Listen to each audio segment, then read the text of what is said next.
এই নতুন বছরটা আমরা যেন বেশি বেশি আল্লাহর শুকরিয়া দিয়ে নতুন বছরটাকে সমৃদ্ধ করতে পারি, বেশি বেশি যেন আল্লাহর ইবাদত করতে পারি। নতুন বছরে আমরা শপথ নেই, আমরা যেন অন্তরে হিংসা লালন না করি, বিদ্বেষ লালন না করি, আমরা নিজেরা যেন কাদা ছোড়াছুরি না করি, আমরা যেন মিলেমিশে একসাথে একাকার হয়ে যাই। আল্লাহ তুমি কবুল করো, আমরা পড়ি আমিন। 60টা জিনিস মানুষ মরে যাওয়ার পরে তার কবরে পৌঁছতে থাকে। ইন্না মিম্মা ইয়ালহাকুল মুমিন মিন হাসানাতিহি বা'দা মাউতিহি, মানুষ মরে যাওয়ার পরেও যে 60টা জিনিস তার কবরে পৌঁছায় তার মধ্যে একটা হচ্ছে মসজিদান বানাহু, সে যে মসজিদ বানিয়ে গিয়েছে ওই মসজিদের সওয়াব। সুবহানাল্লাহ পড়েন। আপনি টাকা দিয়ে মসজিদ বানিয়ে দিলেন, ওই মসজিদে মুসল্লিরা নামাজ পড়ে, রোজাদাররা এসে ওখানে ইফতার খায়, তাহাজ্জুদ আদায়কারীরা তাহাজ্জুদ পড়ে, তাদের সওয়াবের কমতি হবে না, কিন্তু তাদের সওয়াবের একটা পার্সেন্টেজ সওয়াব যে ব্যক্তি মসজিদ বানালো তার আমল নামে আল্লাহ ঢুকিয়ে দেয়। সুবহানাল্লাহ বলতে পারলেন না? হে নামাজি আমার ঘরে নামাজ পড়ো আজ, দিল মে তোমার চরণ তলে হৃদয় যায় নামাজ। হে নামাজি আমার ঘরে নামাজ পড়ো আজ, দিল মে তোমার চরণ তলে হৃদয় যায় নামাজ। পড়েন আল্লাহু আকবার। কি সুন্দর লিখেছেন কাজী নজরুল ইসলাম। কাজী নজরুল ইসলাম খুব সুন্দর করে বলেছেন, মসজিদেরই পাশে আমায় কবর দিও ভাই, ঠিক কিনা? আমার গোরের পাশে দিয়ে ভাই নামাজি রাহা যাবে, পবিত্র সেই পায়ের ধ্বনি এ বান্দা শুনতে পাবে, গোরা যাব হতে গুনাহগার পাইবে রেহাই, মসজিদেরই পাশে আমায় কবর দিও ভাই। কত মানুষ নামাজি ভাই মসজিদাঙ্গিহীনাতে, আল্লাহর নামের জিকির করে লুকিয়ে গভীর রাতে, আমি তাদের সাথে ওই আল্লাহর নাম জপতে চাই, আল্লাহর নাম জপতে চাই। পড়েন সবাই, মসজিদেরই পাশে আমায় কবর দিও ভাই, যেন গড়ে হতেও মুয়াজ্জিনের আযান শুনতে পাই। চিল্লায় পড়তে হবে আমিন। কি দরদ ছিল আমাদের জাতীয় কবি কাজী নজরুল ইসলামের, মসজিদের পাশে আল্লাহ তুমি আমার কবর দিও। আল্লাহ এই দোয়াটা কবুল করে নিয়েছে, ঠিক কিনা? ওনার কবরের পাশে মসজিদ আছে না নাই? আছে। এজন্য মসজিদের সাথে সম্পর্ক জুড়ে দেওয়া এটা ইমানদারের আলামত, আর মসজিদকে ঘৃণা করা এটা মুনাফিকের আলামত। এজন্য আমরা যেন আমাদের হৃদয়টাকে মসজিদের সাথে জুড়ে দেই, মসজিদের সাথে যেন সুসম্পর্ক থাকে। মসজিদ সবার, মসজিদ নিয়ে দলাদলি নাই। দলাদলি আছে অনেক জায়গায়, হানাফি মসজিদ, আহলে হাদিস মসজিদ, এরকম আমরা দেখি বা শুনি, এটা ঠিক না। হানাফি মসজিদ বলে কোনো কথা নাই, আহলে হাদিস মসজিদ বলে কোনো কথা নাই। মসজিদ সবার। ছোট্টখাট্ট বিষয় নিয়ে মসজিদে মারামারি, একজন হাত তোলে আরেকজন তোলে না, কিলাকিলি আছে না নাই? একজন বলে জোরে আমিন, আরেকজন আস্তে আমিন, মারামারি আছে না নাই? এগুলো কি মারামারি করার কোনো বিষয়? কথা বলেন। সালাতে ফরজ আছে, ওয়াজিব আছে, সুন্নাহ আছে। খেয়াল করে বুঝবেন, ফরজ যদি নষ্ট হয় সালাত ভঙ্গ হয়, you have to repeat your সালাহ। ওয়াজিব নষ্ট হলে সালাত ভঙ্গ হয় না, নতুন করে পড়া লাগে না, সেজদায় সাহু দিলেই সালাত আদায় হয়ে যায়। আর সুন্নাহ নষ্ট হলে নামাজ নষ্টও হয় না, নতুন করে পড়াও লাগে না, সৌ সেজদাও লাগে না, নামাজ আদায় হয়ে যায় সুন্নাহ নষ্ট হলে। এই যে হাত তোলা না তোলা এটা সুন্নাহ, আমিন জোরে বলা না বলা এটা কি সুন্নাহ, যেটা কোনো কারণে কেউ না করলেও তার নামাজ কবুল করে নিবে কে? আর এই সব সুন্নত লই আমগো দেশে গিলাগিলি। মৌলভীবাজারে মাশাআল্লাহ এগুলা নাই, এখানেও আছে। এগুলার অবসান ঘটুক, আমরা চাই কি চাই না? আর কত এই ছোটখাটো বিষয় নিয়ে আমরা এই বিভেদের প্রাচীর আর দেয়ালকে উঁচু করব আমাদের মাঝখানে? কবে আমরা ঐক্যের সিন্ডিকেট করব? কবে? আর কবে সাদা মনের মানুষ হব? কবে? আর কত? অনেক হয়েছে, আর না, এবার থামেন। বিভেদের প্রাচীরকে ভেঙে চুড়িয়ে দেন। ঐক্যের এমন সিন্ডিকেট গড়তে হবে যাতে কোনো অপশক্তি এই ঐক্যকে ভাঙতে না পারে, বানচাল করতে না পারে। চিল্লায় বলেন ঠিক কিনা? এই জন্য মিউচুয়াল রেসপেক্টের দরকার, পারস্পরিক শ্রদ্ধাবোধ সব ক্ষেত্রে, রাজনীতিতে, সামাজিক অ্যাক্টিভিটিসে আমাদের আলেম ওলামাদের মধ্যে পারস্পরিক শ্রদ্ধাবোধের দরকার, মিউচুয়াল রেসপেক্ট। কেউ কাউরে রেসপেক্ট করে না, আমি যেটা বুঝছি এটাই সব, বাকি সব হারাম, এরকম বলে না অনেকে? এরকম যেন না করি। তাহলে মসজিদ সবার, মসজিদ আল্লাহর হাবিব সাল্লাল্লাহু আলাইহি ওয়াসাল্লাম খ্রিস্টানদেরকে মসজিদে ঢুকতে দিয়েছেন, আর আমরা মুসলমান ভাইয়ের জন্য মসজিদে তালা ঝুলাই দেই, আছে না নাই? আল্লাহর হাবিব সাল্লাল্লাহু আলাইহি ওয়াসাল্লাম কোথাও গেলেই প্রথমে মসজিদ বানাতেন। কি বানাতেন? মসজিদ বানাতেন। মক্কা থেকে হিজরত করে মদিনায় আসলেন, কোবায় থাকলেন কয়েক সপ্তাহ। কোবা পল্লীতে তিনি মসজিদ বানালেন, মসজিদ কোবা। ওখানে প্রতি শনিবার কেউ যদি অজু করে ওখানে যে 2 রাকাত নামাজ পড়ে, একটা কবুল ওমরার সওয়াব আল্লাহ তাআলা তার আমলনামায় দিয়ে দেয়। মসজিদে কোবা বানালেন। তারপরে মদিনায় এসে মসজিদে নববী বানালেন আল্লাহর হাবিব সাল্লাল্লাহু আলাইহি ওয়াসাল্লাম, মসজিদে নববী। এটা ছিল আল্লাহ রাসূল সাল্লাল্লাহু আলাইহি ওয়াসাল্লামের বৈশিষ্ট্য। কোথাও গেলেই তিনি মসজিদ বানাতেন, মসজিদে নববী। হায় রে, এখন তো কত সুন্দর মসজিদ আমরা দেখি, আমরা যে সালাত পড়ি। আল্লাহর হাবিব সাল্লাল্লাহু আলাইহি সাল্লামের সময় মসজিদে নববী কি এরকম ছিল? কথা বলেন। ফ্লোর ছিল বালুর ফ্লোর। কিসের ফ্লোর? আমাদের মসজিদের ফ্লোর কিসের? টাইলস। আর আল্লাহ রাসূল সাল্লাল্লাহু আলাইহি ওয়াসাল্লামের মসজিদে নববীর ফ্লোর কিসের? কথা বলে না তো আওয়াজ করে উত্তর দেন না কেন? কষ্ট হচ্ছে? দুপুরে খাইছেন না সবাই? কেন খান নাই কেন? রোজা রাখছিলেন? হ্যাঁ, ফজর বাদে আইছি। আচ্ছা ঠিক আছে, ঠিক আছে। আচ্ছা আচ্ছা, সাউন্ড নাই, কথা শোনা যায় না? তো এটা শুনলা কেমনে? জিজ্ঞেস করলাম কথা শোনা যায় না, কয় না। তো এটা শুনলা কি করে? মানে অল্প শোনা যায়, তাই তো? একটু পরে আমার বিদায় ঘন্টা বাজবে, আমি চলে যাব। এই তোমরা ডিস্টার্ব করতে করতে আমার সময় শেষ। তোমরা ডিস্টার্ব করলে তোমাদের লস। আমি আমার টাইমের 1 মিনিটে বেশি যেতে পারবো না, কারণ এখানে আসরের সালাতের আজান শুরু হয়ে যাবে, এরপরে কোনো কথা নেই। আর বক্তব্য লম্বা করা এটা বেদাত। এই বেদাতকে আমি সুন্নাতের মধ্যে আনতে চাচ্ছি। একটা সময়ে একেবারে কমায় নিয়ে আসবো। এত প্রোগ্রামও আমি করতে চাই না। আমি ঘোষণা দিয়েছি আগামী বছরে সারা বাংলাদেশে আমার প্রোগ্রাম হবে 50টা। কয়টা? 50টা। এরপরের বছর 30টা, এরপরের বছর 20টা। বিভাগীয় প্রোগ্রাম করলেই চলবে আমার।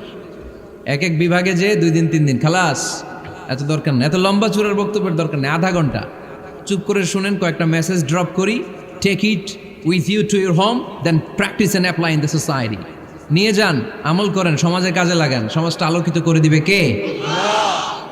খুতাবুকুম তাবিলা সালাওয়াতুকুম কাসীরা। আল্লাহর হাবিব সাল্লাল্লাহু আলাইহি ওয়াসাল্লাম বললেন, কিয়ামতের একটা আলামত, কিয়ামতের আগে তোমাদের বক্তব্য হয়ে যাবে লম্বা, সালাত হয়ে যাবে খাটো। সালাতের পরে তাসবিহ পড়তে চায় না লোকজন, ব্যস্ত, মহাব্যস্ত, সুপার বিজি। কোত্থেকে আসলে এই ব্যস্ততা? আপনি রবের সাথে মুনাজাত, না যাই ইউনাজি মুনাজাত, আপনার রবের সাথে একাকী নীরবে কথা বলতে মনে চায় না আপনার? এত তাড়াহুড়ো কিসের? ধীর স্থির হন, একটু স্থির হন, একটু মনোদৈহিক প্রশান্তি অর্জনের চেষ্টা করেন। সব সময় ব্যস্ত, ধাক্কাধাক্কি, উচ্ছৃঙ্খলা, এগুলো আমাদেরকে শেষ করে দিয়েছে। এজন্য লম্বা চোরা বক্তব্য ঠিক না। বক্তব্য শুনতে আমাদের ভালো লাগে, আমল করতে ভালো লাগে না। বক্তব্যটা শেষেই সিগারেট ধরায়, আছে না নাই? মাহফিল শেষেই বিড়ি ধরায়, কয় চমৎকার ওয়াজ করছে হুজুরে। ওয়াজটা সেরকম হয়েছে, অনেক কণ্ঠ সুন্দর হুজুরের। এতদিন ইউটিউবে দেখছি, আজকে সরাসরি দেখাইছি, আছে না নাই? তো কি লাভ হয়েছে? লাভটা হয়েছে কি? এই যে মাহফিল শেষে বিড়িটা ধরাইলেন আর গেলেন, কোনো লাভ হয় নাই। তো মানুষ লাগে না, আপনি একাই যথেষ্ট। আপনি দাঁড়ান না সামনে, দেখবেন আপনার সামনে কেউ টিকে থাকতে পারবে না, ঠিক কিনা? কিন্তু আপনার শক্ত সিদ্ধান্ত লাগবে, পরিবর্তনের জন্য শক্ত মানসিকতা লাগবে, যে আমি পরিবর্তন করতে চাই। We have to change.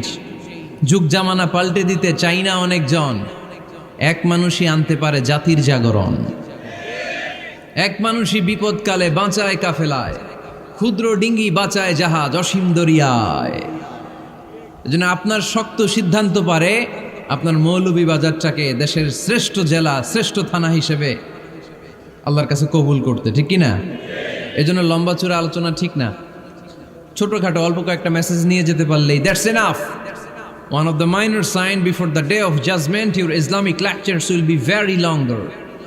And your salah 5 times a day will be shorter. কিয়ামতের আগে বক্তব্য লম্বা, নামাজ খাটো, তাসবিহ পড়ে না, ব্যস্ত, মহাব্যস্ত। এই মহাব্যস্ততা ছাড়েন, কোরআন সুন্নাহর দিকে ফিরে আসেন। বরকত দিবে কে? বিশ্বনবীর মসজিদে নববীর ফ্লোর বালুর ফ্লোর ছিল, আমাদের ফ্লোর টাইলস।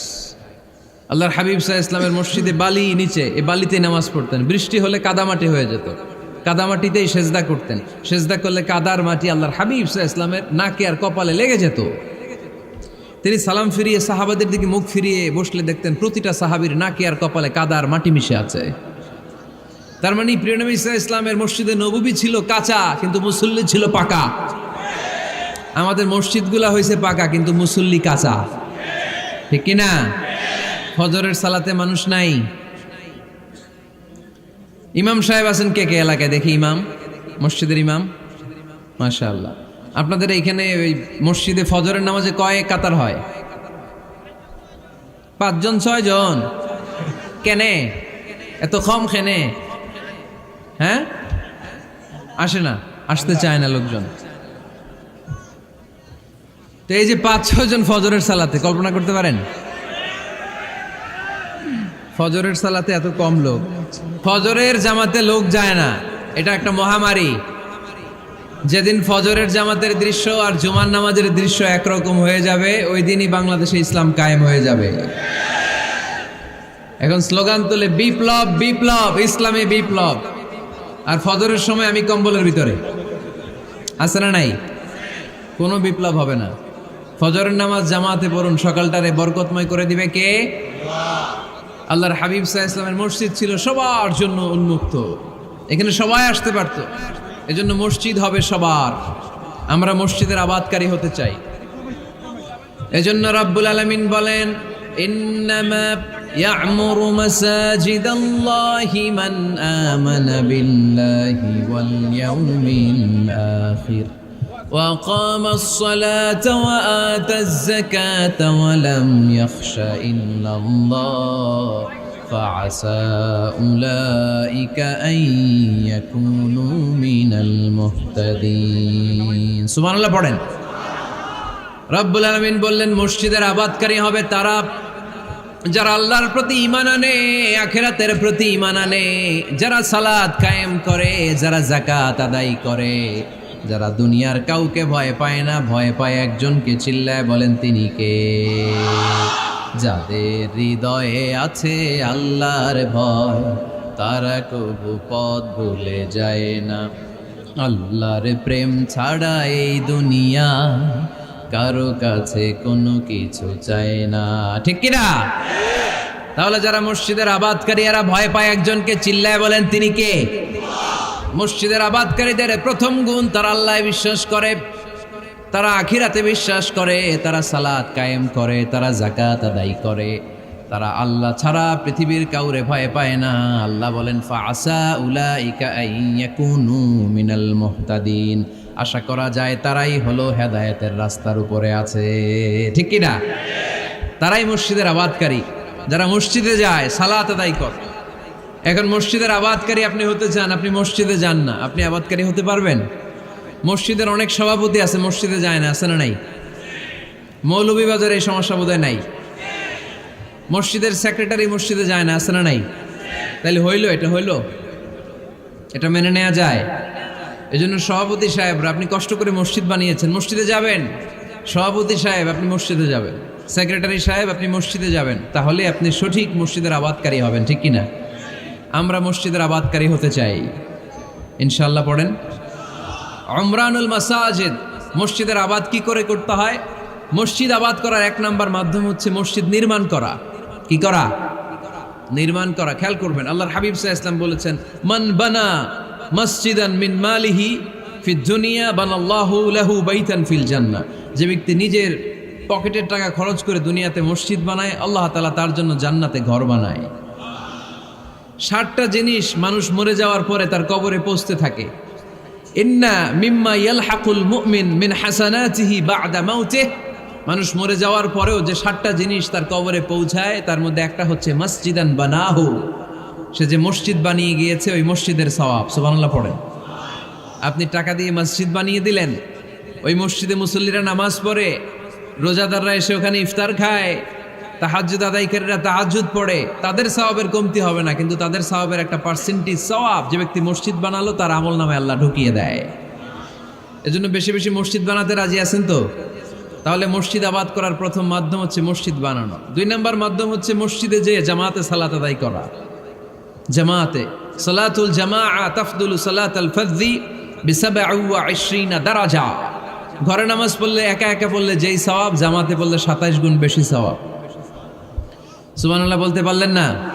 হে নামাজি আমার ঘরে নামাজ পড়ো আজ, দিল মে তোমার চরণ তলে হৃদয় যায় নামাজ। হে নামাজি আমার ঘরে নামাজ পড়ো আজ, দিল মে তোমার চরণ তলে হৃদয় যায় নামাজ। পড়েন আল্লাহু আকবার। কি সুন্দর লিখেছেন কাজী নজরুল ইসলাম। মসজিদ কেমন যেন মসজিদ তার নিজের ভাষায় আল্লাহর কাছে কেঁদে কেঁদে ফরিয়াদ জানায়, আল্লাহ নামাজিরা আমার ঘরে আসে না, কি সুন্দর টাইলস, কি সুন্দর মুসল্লা, কি সুন্দর এয়ার কন্ডিশন, সব আছে কিন্তু মুসল্লি নাই, ঠিক কিনা? মসজিদগুলো আল্লাহর কাছে ফরিয়াদ জানায়। এজন্য আমরা যেন মসজিদমুখী হই। কি মুখী? আওয়াজ করে বলতে হবে, কি মুখী? মসজিদমুখী। তাহলে মসজিদ আবাদের 1 নম্বর পদ্ধতি মসজিদ বানানো। 2 নম্বর মসজিদে বেশি বেশি যে জামাতে সালাত আদায় করা। 3 নম্বরে মসজিদের সাথে সম্পর্ক জুড়ে দেওয়া, হৃদয়টা যেন সবসময় মসজিদের সাথে লেগে থাকে। আল্লাহর হাবিব সাল্লাল্লাহু আলাইহি ওয়াসাল্লাম বললেন, সাবআতুন ইউযিল্লুহুমুল্লাহু ফি যিল্লিহি ইয়াওমা লা যিল্লা ইল্লা যিল্লু। 7 শ্রেণীর ব্যক্তিকে আল্লাহ তাআলা কিয়ামতের দিন আরশের নিচে ছায়া দিবে, যেদিন আল্লাহর আরশের ছায়া ছাড়া কোনো ছায়া পৃথিবীতে থাকবে না। সেই দিনটা কি এই দিনের মতো? কিয়ামতের দিনটা আজকের এই দিনের মতো হবে? 50,000 বছর হবে। এটা লেন্থ, এটা ডিউরেশন। কাআন সাফসাফা লা তারা ফিহা ইওয়াজা ওয়ালা আমতা, লেভেল প্লেইং ফিল্ড, তামার জমিন। একটু কল্পনা করেন তো ওই দিনটা কত ভয়ঙ্কর। বাবা ছেলেরে চিনবে না ওই দিন, ছেলে বাবারে চিনবে না, স্ত্রী স্বামীকে চিনবে না, স্বামী স্ত্রীকে চিনবে না, পীর সাহেব মুরিদ চিনবে না, মুরিদ পীর সাহেবকে চিনবে না, নেতা কর্মীকে চিনবে না, কর্মী নেতাকে চিনবে না। হায় হায়, ইয়া নাফসি ইয়া নাফসি বলে কাঁদবে। সূর্যটা মাথার কাছে চলে আসবে, সূর্যের তাপে মাথার মগজগুলো গলে গলে নাকের ছিদ্র আর কানের ছিদ্র দিয়ে টপ টপ করে বেয়ে বেয়ে পড়বে। তৃষ্ণায় মানুষগুলো পাগল পাড়া, জিহ্বাটা বের হয়ে নাভি পর্যন্ত ঝুলতে থাকবে। সেদিন সবাই পাগলের মতো ছুটতে থাকবে, কোনো ছায়া নাই আল্লাহর আরশের ছায়া ছাড়া। আল্লাহর হাবিব বললেন 7 শ্রেণীর ব্যক্তিকে আল্লাহ তাআলা আরশের নিচে ছায়া দিবেন। এর মধ্যে 1 শ্রেণীর ব্যক্তি রাজুলুন কলবুহু মুআল্লাকুন বিল মাসাজিদ, ওই ব্যক্তি যার হৃদয়টা সবসময় আল্লাহর মসজিদের সাথে লেগে থাকে। মসজিদের সাথে যার হৃদয় লেগে থাকে তাকে আরশের নিচে ছায়া দিবে কে? এজন্য মসজিদের সাথে যেন আমাদের হৃদয়গুলো লেগে থাকে। অনেকেই দেখবেন এত ভালো নামাজে, জোহর পরে টেনশন করে আসরটা কই পড়বো, আসর পরে চিন্তা করে মাগরিবের সময় আমি কোথায় থাকবো, মাগরিবের সময় টেনশন, ইস এশাটা হয়ে গেলেই তো শেষ। এরকম লোক আছে না নাই? এদেরকে সেই কঠিন ভয়াবহ দিনে আরশের নিচে ছায়া দিবে কে? তারপরে মসজিদ আমাদের 4 নম্বর পদ্ধতি মসজিদকে পরিচ্ছন্ন রাখা, মসজিদকে ঝাড়ু দেয়া। মসজিদকে যারা পরিষ্কার করে তাদের হৃদয়ের যন্ত্রণা দূর করে দেয় কে? সাইয়েদনা ইব্রাহিম আলাইহিস সালাম এবং ইসমাঈল আলাইহিস সালামকে আল্লাহ তাআলা আদেশ করেছেন, তাহহিরা বাইতিয়া লিত-তাইফিনা ওয়াল আকিফিনা ওয়ার রুকআই সুজুদ। হে ইব্রাহিম ইসমাঈল, বাপ বেটা দুইজন মিলে মসজিদ ঝাড়ু দাও। কি ঝাড়ু দাও? মসজিদেরি ঝাড়ু বড়দার ও কামারে হাত শোনো আমার মুনাজাত। পড়েন, শোনো শোনো ইয়া এলাহি আমার মুনাজাত, শোনো আমার মুনাজাত। পড়েন আমিন। মসজিদ ঝাড়ু দেওয়া মসজিদ আমাদের অন্তর্ভুক্ত। আপনারা কেউ কোনোদিন মসজিদ ঝাড়ু দিয়েছেন নাকি? কে কে দিয়েছেন দেখি? সবাই সবাই মসজিদের খাদেম? মাশাআল্লাহ। আমিও দিছি মসজিদ ঝাড়ু, অনেক দিছি। মাশাআল্লাহ, আল্লাহ তুমি কবুল করো। যাদের হৃদয়ে বড় জ্বালা, ফ্যামিলিতে সুখ নাই, শান্তি নাই, তারা হৃদয়ে প্রশান্তি আনতে চাইলে এতিমখানায় যাবেন, এতিমের মাথায় হাত বুলিয়ে দিবেন, এতিমের মুখে খাবার তুলে দিবেন। আপনার হৃদয়টারে নরম করে দিবে কে? আল্লাহর ঘর মসজিদে যাবেন, নিজ হাতে মসজিদটারে একটু পরিষ্কার করে দিবেন, আপনার জীবনটারে উজালা করে দিবে কে? তাহলে এগুলো করার মাধ্যমে আমরা মসজিদের আবাদ করতে চাই। আমরা মসজিদের আবাদকারী হতে চাই কি চাই না? আল্লাহর ঘর মসজিদ আবাদ করার মতো শ্রেষ্ঠ কাজ পৃথিবীতে হতে পারে না। এই মসজিদের কিছু আদব আছে, আল্লাহ রাসূল সাল্লাল্লাহু আলাইহি ওয়াসাল্লাম বলেছেন এই আদবগুলো মেনটেন করে যেন আল্লাহর ঘর মসজিদের সাথে আমরা ব্যবহার করি। মসজিদের 1 নম্বর আদব হচ্ছে মসজিদে ওযুর সাথে প্রবেশ করা। কিসের সাথে? ওযু করে পরিচ্ছন্ন হয়ে মসজিদে প্রবেশ করা। এজন্য অপবিত্র অবস্থায় গোসল ফরজ, এরকম অবস্থায় মসজিদে ঢোকা যাবে? কথা বলেন, ঢোকা যায়? যেই নারীদের মাসিক চলতেছে, মেনস্ট্রুয়েশনাল পিরিয়ড চলতেছে, ওই নারীদের পক্ষে মসজিদে ঢোকা জায়েজ আছে? নাই। তাহলে এটা হলো 1 নম্বর আদব। মসজিদে ঢোকার সময় কি করে ঢুকবো? ওযু করে। আওয়াজ করে বলেন, কি করে ঢুকবো? ওযু করে। 2 নম্বর আদব হচ্ছে মসজিদে যাওয়ার সময় সবচেয়ে ভালো জামাটা পরে যাব, সবচেয়ে ভালো পাঞ্জাবিটা পরে যাব। জান তো আপনারা? না সবচেয়ে সিরাটা পরে যান?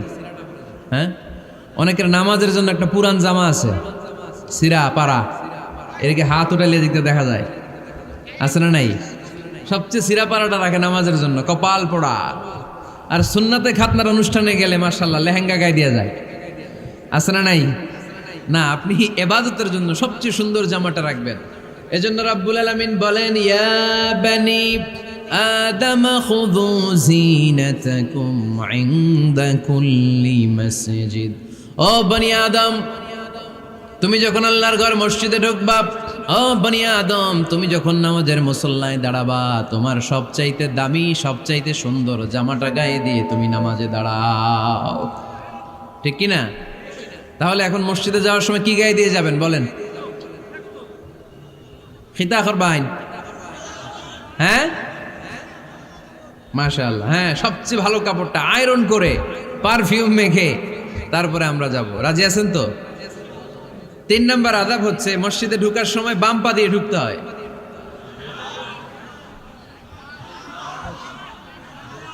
কোন পা? আরো জোরে। এদেরকে গুতা মারা লাগে, নাইলে আওয়াজ বাড়ে না। এরকম ভলিউম টাইট করতে হয়, ভলিউম হাই করলে আর পরে বাড়ে। এমনি বলতে চায় না। আর ঘটনা কি? হ্যাঁ, খায় নাই। বদরের যুদ্ধ হয়েছিল রমাদানে, কোনো সাহাবী খায় নাই। না খাইয়া একেবারে সাইজ করে দিছে কাফেরদেরকে। আমরা না খেলেও আমাদের হৃদয়ে ইমানি শক্তি আছে না নেই? এই তো বোঝা যাচ্ছে ইমানি শক্তি আছে। এতক্ষণ আছিল কই? তো মসজিদে ঢোকার সময় কোন পা দিয়ে? এগুলো মনে থাকে আমাদের? ভুলা যাই আমরা, খেয়াল থাকে না তো এগুলা। এত কিছু মনের মধ্যে রাখলে এগুলো মনে থাকবে কেমনে? মসজিদে ঢোকার সময় কোন পা? আরো জোরে। বেরোয়ার সময় কোন পা? মনে থাকবে? মসজিদে যখন ঢুকবেন ডান পা দিয়ে ঢুকবেন, আর দোয়া পড়বেন, আউযু বিল্লাহিল আযীম ওয়া বিওয়াজহিল কারীম ওয়া সুলতানিহিল কদীম মিনাশ শাইতানির রাজীম। বিষ্ণু সাল্লাল্লাহু আলাইহি ওয়াসাল্লাম বললেন, যে ব্যক্তি মসজিদে ঢোকার সময় এই দোয়াটা পড়বে, শয়তান আফসোস শুরু করে। সে বলে, হায় হায়, আজকের দিনের জন্য, সারা দিনের জন্য তো তুই আমার ওয়াসওয়াসা থেকে বেঁচে গেলি। আজকের সারা দিনের জন্য তোরে আমি হারালাম। আজকের সারাটা দিন আল্লাহর পক্ষ থেকে প্রোটেকশন নিয়ে তুই বেঁচে গেলি। আজকের জন্য যা, কালকে তোরে আমি ধরবো। এজন্য এই দোয়াটা পড়ার দরকার আছে না? আউযু বিল্লাহিল আযীম ওয়া বিওয়াজহিল কারীম ওয়া সুলতানিহিল কদীম মিনাশ শাইতানির রাজীম। 4টা বাক্যের দোয়া। মুখস্থ করতে কষ্ট হলে যে ইউটিউবে চলে যাবে আজকেই, ওখান থেকে শুনে আপনারা মুখস্থ করে নেবেন। এই দোয়াটা পড়বেন, তাহলে ওই দিনের জন্য শয়তানের ওয়াসওয়াসা, টেম্পটেশন, প্রভোকেশন থেকে আপনি আল্লাহ তাআলার প্রোটেকশনে চলে গেলেন। সুবহানাল্লাহ পড়েন। তারপর আল্লাহর হাবিব বললেন, ঢুকার আগে আমারে সালাম দাও। পড়বেন, আসসালামু আলাইকা আইয়ুহান নাবিয়্যু ওয়া রাহমাতুল্লাহি ওয়া বারাকাত। এই দুইটা জিনিস যখন করে ফেললেন, তখন ডান পা দিয়ে পড়বেন, আল্লাহুম্মা আফতাহ লি আবওয়াবা রাহমাতিক। সুবহানাল্লাহ পড়েন। আল্লাহুম্মা আফতাহ লি, ও আল্লাহ আমার জন্য তুমি খুলে দাও আবওয়াবা রাহমাতিক, তোমার রহমতের দরজা। তার মানে মসজিদে ঢুকলে রহমত পাওয়া যায় কি যায় না? মসজিদে ঢুকলে পাওয়া যায় রহমত, মসজিদের বাইরে রহমতের কথা আল্লাহ বলে নাই। মসজিদের ভিতরে রহমত। কোথায় রহমত? কোথায়?